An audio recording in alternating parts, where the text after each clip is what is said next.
Жағдайларыңыз бәрі жақсы ма? Кездесуіміздің негізгі мақсаты өздеріңізбен елдің тыныс-тіршілігін сіздермен ақылдасып, ұсыныс пікірлеріңізді тыңдап, балдардың ойын алаңын салып бергендеріңізге үлкен рахмет.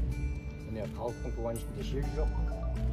Енді осындай көмектеріңіз бола берсе, аймақ басшысының өзінің осы жігіттерге айтып жасап жатқан үлкен жұмыстар, әрине осы азаматтарымызға алғысымызды білдіреміз. Жаңағы қажетті ұсыныс жарықтандыру, оның да дұрыс қой, мына жерде мектептің ауласы.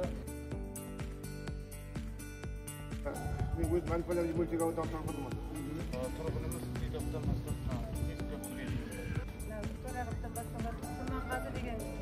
ел сол халық деген шет болсын, орталық болсын, қарым-қатынас бірдей.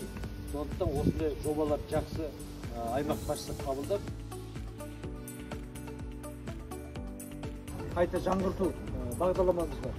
Соған сәйкес мына үйдегі қанша тұрғын 100 пәтерлік болса, сол жерде 100 пәтердің 70%-ы келісім беру керек. 2 аптадан кейін бастайды деп жатыр, шұңқыр тесіктерін бәрін бастап жасап береді.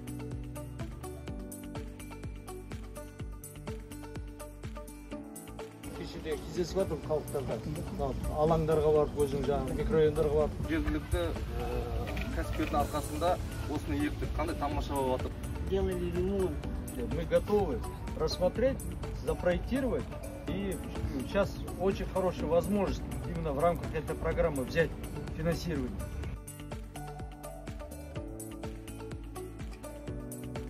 Әкіммен мынандай форматта біз үйден шыға алмаймыз, көптеген жағдайда клубтың ішінде өтеді, оған да бара алмаймыз. Үйдің қасына келіп, өткен жақсы жерде сол тұрғындар бірден үйді көрсетеді.